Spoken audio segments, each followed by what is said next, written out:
7 bilhões de pessoas no mundo.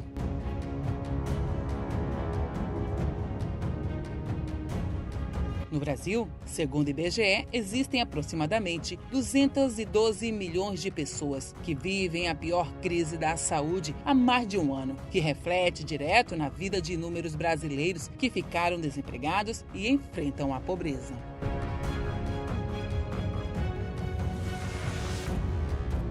Estudo que analisa a relação entre a Covid-19 e a desigualdade socioeconômica nas capitais brasileiras mostra que Manaus é a terceira com mais pessoas abaixo da linha da pobreza e, ao mesmo tempo, é a que possui maior taxa de mortalidade pelo novo coronavírus, com 50 mortes a cada 100 mil habitantes. De acordo com o levantamento do programa Cidades Sustentáveis, na capital do Amazonas, 31% da população vive abaixo da linha da pobreza, conforme definição do Banco Mundial, com menos de $5,50, o que corresponde a aproximadamente R$ 28. O levantamento do IBGE, apresentado em maio deste ano, mostra que dos 653.218 domicílios existentes em Manaus, mais da metade, cerca de 53,3%, estão aglomerados subnormais em favelas, invasões, palafitas e loteamentos. A desigualdade social passou a dar pistas sobre o que aconteceu na primeira onda da doença em Manaus e o que está acontecendo com o aumento de casos que a cidade enfrenta atualmente. Em resumo, dados a especialistas apontam que o vírus chegou à cidade com as classes mais abastadas, em rotas internacionais e nacionais, e depois se espalhou com força pelos bairros mais pobres. Hospitais públicos e cemitérios ficaram lotados. As mortes em casa mais que dobraram. A maioria dos manauaras vivem em favelas, mora em casas com mais de 3 pessoas, circula em transportes públicos lotados e depende de trabalhos informais para sobreviver. Quase 10% dos domicílios não tem água encanada e, como em outras capitais brasileiras, essa parcela menos favorecida da população não teve opção, além de seguir a vida como era possível, apesar da pandemia. Como é o caso desses brasileiros amazonenses que moram neste pequeno cômodo. Aqui fica a sala, cozinha e quarto. A botija de gás, há um mês, está vazia, virou um objeto decorativo. Na corda do varal, improvisado dentro de casa, indica que aqui tem um bebê e, pelo tamanho, um recém-nascido. Davi Lucas, de apenas um mês, nasceu prematuro com menos de 1 quilo e hoje está mais forte, alcançou 2 quilos. A mãe não pôde amamentar, não conseguiu produzir o leite. Do lado dela, o companheiro e os 2 filhos, que mesmo com as dificuldades, continuam sorrindo. A mãe é Daiana Benevides, de 25 anos. Daiane, então a situação não está sendo fácil para você, nem para o seu esposo nesse momento, e principalmente agora, com essa pandemia. Ele ficou desempregado devido a problemas de saúde. E como é que vocês estão se virando? A gente às vezes consegue algumas coisas com os irmãos. Irmãos da igreja? Isso, às vezes sim, às vezes não, né? Porque nem todo mundo tem também. E é isso aí, a gente vive assim. De vez em quando ele faz um bico, aí e consegue algumas coisas, um dinheirinho que ele vai ministrar, né? Aí ele consegue uns R$10, uns R$20, aí é assim que a gente está se mantendo. E com a chegada do Davi? Como é que ficou? Ficou mais difícil, porque ele não pegou peito, ele mama leite, ele mama não. E alguns remédios que a médica passou, porque devido a ele ser prematuro, né, ele tem que tomar. Então ficou mais difícil, porque só um remédio que ele tem que tomar é R$85 e o nosso Bolsa Família não ajuda o bastante. Ajuda sim, compra alimentos, essas coisas, mas não é o bastante para 3 crianças. E você nunca conseguiu comprar esse medicamento para ele? Não, ainda não. E o alimento? Como é que vocês estão fazendo para comprar o alimento? Trazer o alimento para vocês tem 3 filhos, né? Como você falou, o leite não, você não tem. Não, no momento. E o que ele se alimenta, Davi? O Davi ele se alimenta com leite não, mas que no momento eu ganhei de uma amiga minha esses dias. Ah, tá. Aí é o que ele tá. Tem uma lata, mas já tá no fim. No fim já. E quanto é que custa uma lata desse leite? R$ 30. R$ 30. E é difícil para vocês comprarem? No momento é. E os outros dois menores? Os outros dois, eles velhos? comem comida. Já comem o alimento? Já comem já arroz, comida. feijão, o que der eles estão comendo? O que der eles estão comendo. Você também me falou que o Davi passa o dia todo praticamente no teu colo, porque tu não tem um lugar para colocar ele. Isso, não tem um lugar. E tu queria também pedir um carrinho, mesmo que fosse usado para ele. Isso, mesmo que fosse usado, dá para ele, porque ele não tem praticamente nem onde dormir, né? Porque a gente só tem 2 camas, mas a outra tem os meninos e a outra cama tá quebrada e não tem como eles, assim, ele dormir, porque ele é muito pequeno, a gente tem medo dos meninos cair em cima dele. Aí é isso, por isso que eu queria deixar ele mais ou menos um pouco num carrinho, em algum lugar. Isso, mais protegido, porque ele é muito pequeno e ele não pode pegar ficar com muita gente em cima dele, por causa da respiração dele, que ele teve problema na respiração dele, teve que ficar na incubadora. E tudo isso a gente é um pouco preocupante, até porque aqui em casa é coisa poeira, né?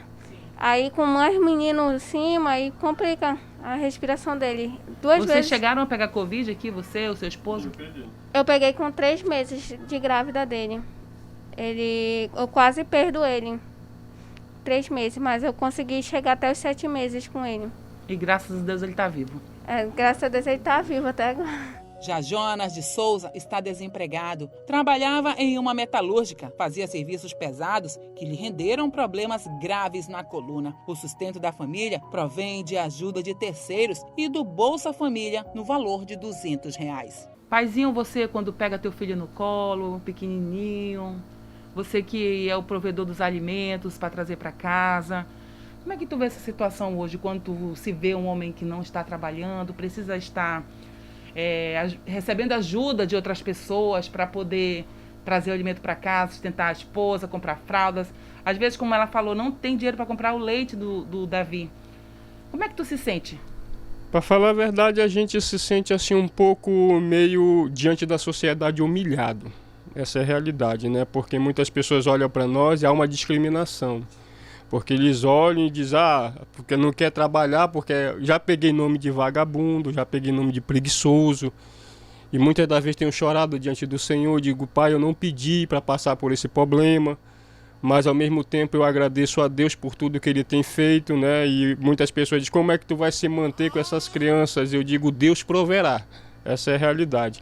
E Deus, ao decorrer desses tempos, tem provado, porque eu pensei que devido a essa epidemia eu ia passar por mais dificuldade, mas Deus tem usado sempre alguém para nos abençoar, né?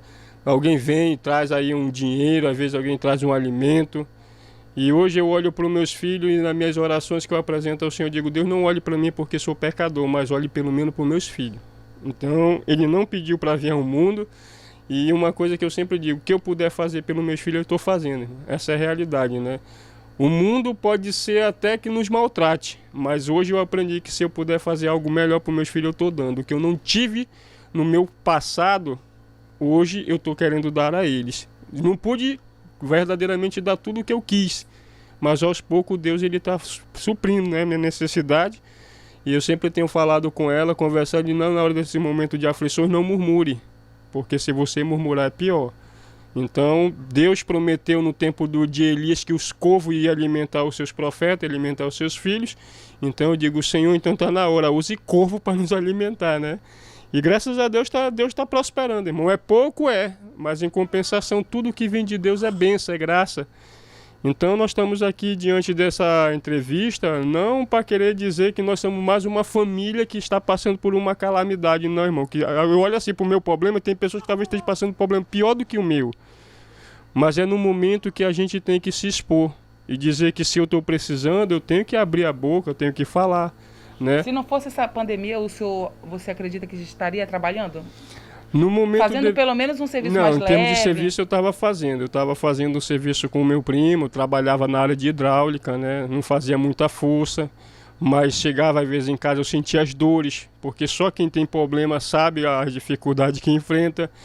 E mesmo assim conversei com ela disse, olha o teu problema de saúde, eu digo, mas é muito melhor eu estar me arriscando lá fora para trazer alimento para os meus filhos do que eu estar em casa vendo eles chorar e passar por necessidade, né?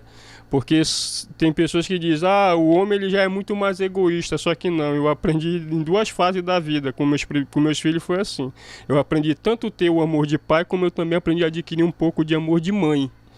Então, querendo ou não, como ela fica aqui, quando eu estou aqui, eu faço serviço de casa, eu não tenho vergonha de as pessoas dizerem, tá lavando louça, tá lavando roupa. Eu digo, minha mãe me ensinou assim, né? Então eu aprendi assim, dessa forma, e eu sempre tenho levado isso pro resto da vida. Não é humilhação você dizer para as pessoas que você é, né? E eu sempre tenho falado para as pessoas, no momento eu preciso sim de ajuda. E eu creio que cada pessoa que vê essa reportagem, que se Deus tocar no teu coração, irmão, Deus te dará o dobro daquilo que você está abençoando. Não pense que você está ajudando uma família, mas imagine quantas famílias, talvez através de uma reportagem dessa também não serão alcançadas, né? Porque basta só um falar, para às vezes mover o coração de milhares de pessoas. E você que tem condições de ajudar, ajude. Não faça que nem, como diz a palavra lá no livro de Marcos 16, de que quando um homem se esbanjava das coisas e jogava fora. E uma pessoa que necessitava, ele não tinha coragem de dar. Então, se você tem condições de ajudar, ajude. Não somente a nós, mas ajude outras pessoas também que talvez estejam precisando. Porque o que você semear aqui, você também colherá.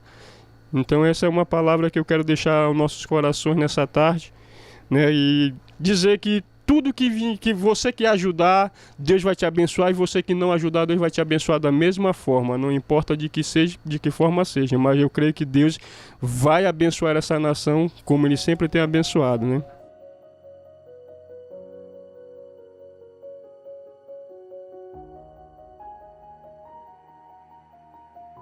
Olha, como o seu Jonas falou, o alimento hoje vai ser o famoso feijão, ó. Que daqui a pouquinho ele vai colocar aqui nesse fogareiro. Eu posso falar que é um fogareiro elétrico que está em cima desse tijolo. Ele disse que todos os dias praticamente o alimento é feijão e arroz para ele, para os 2 filhos, né? Porque o bebê toma leite ainda aqui. A geladeira, essas garrafas aqui não é iogurte não, tá? É água. É água aqui. Praticamente nada. Vou abrir aqui o congelador. Também está vazio. Mas a Deise relatou que eles precisam muito de uma cama, um local mais adequado para o bebezinho dormir. Eles dormem os 3 aqui, os 4, pai, mãe, o neném, os 2 filhos. A cama está com as molas quebradas ali. O pai disse que dorme no meio para que os filhos possam ter uma noite melhor. E a mãe dorme aqui nesse colchão de solteiro com o nenenzinho para proteger dos outros. E aí ela pediu, né, um berço. E o pior, gente, que é nesse ventilador aqui, ó, quebrado, que eles se livram do calor. Difícil. A Deise também falou que o leite está acabando, fralda também. O pacote de fralda que o Davi tem é esse aqui, ó. Tem algumas fraldinhas aqui, que não dá nem para um dia, né? Quem tem neném sabe como é que é. E o leite também. Só esse aqui. Segundo ela, uma lata desse leite custa R$30. E para quem não tem nada, é muito caro. Eles retratam a grande maioria das famílias manauaras que estão igual ou em situação pior. A família fez um pedido e se você tem como ajudar, ajude. O endereço é Rua Erdealina, 129, no bairro Monte Sinai. Ou, se preferir, mande mensagens para o número 9226-5546 ou através da conta agência 00020, dígito 1288. A conta é 000-86044-3799-0. Conta poupança da Caixa Econômica. Daiane Benevides de Araújo. Ajude com fraldas descartáveis, leite NAN, alimentos, um carrinho de bebê, mesmo que seja usado, colchão para o pequeno Davi ou com ajuda financeira, pois toda ajuda será bem-vinda.